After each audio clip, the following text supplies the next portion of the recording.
Big morning for music lovers in Chicago. In less than an hour, organizers for Riot Fest will release the full schedule for the 3-day fest happening the weekend of September 15th in Douglas Park. And joining us now is the festival's founder, Mike Patrician, better known as Riot. Mike, good morning, Riot. Good morning. All right, we've known who's playing at this year's Riot Fest at the top of the hour, at 10 a.m. to be exact. We'll know when they're taking the stage. Any hints you want to drop? Break the news right here on CBS 2? Well, everybody already knows. We announced last month that the Foo Fighters will be playing on Friday, the Postal Service and Death Cab for Cutie on Saturday, and The Cure on Sunday. And that it's all rest of the 80 bands are being, what day they're playing will be announced in, less than an hour. So, it'll be all up, and people can go on to riotfest.org or hop on any of the socials and just kind of see it all 80 bands. Nice. So we know the headliners are, of course, the big names, but which acts on the undercard are you most excited to see perform this year? Gaslight Anthem's probably one of them. AFI, Snapcase. It's like a lot of bands who played the fest before, that come out of like punk rock or emo. That's kind of a little bit more of my jam.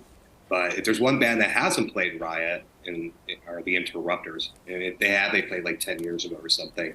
But they're a ska band out of California, LA to be exact, who are fantastic.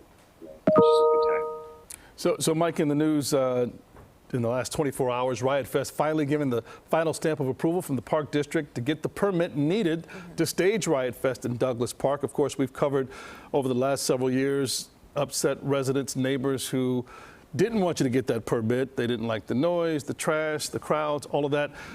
Walk us through how that process went to get to this point, to get the necessary permits to stage Riot Fest, and how you're working with the community to make sure that it's a true partnership.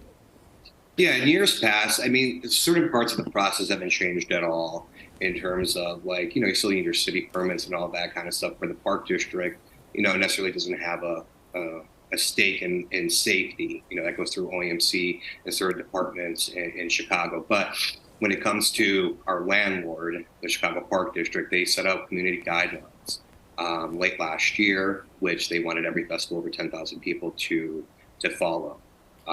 In our case, we kind of went over and beyond, I think, any other festival in Chicago, and started an initiative called Beyond the Fest, which was announced last week in our virtual meeting, in one of our virtual meetings. And it's, we're already getting phone calls on like a national level of how we're going to implement it, because there's other festivals who want to implement it in other cities. So with that, all that said, it's, over the last 2 months, I think we've done over 100 community meetings in terms of like single to even larger groups and stuff like that, and got together with all the key stakeholders in the community and really built an initiative that's based on the youth.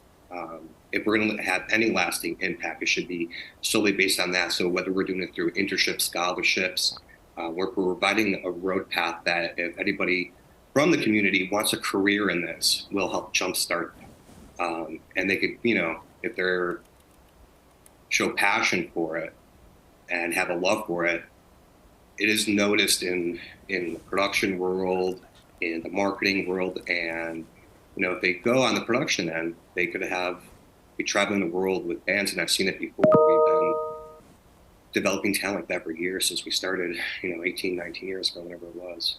All right, Mike, it sounds like you're being a good neighbor. Riot Fest coming up in September in Douglas Park. Thanks so much for being with us this morning. Again, 10 a.m., the full schedule is released. All right, thank you.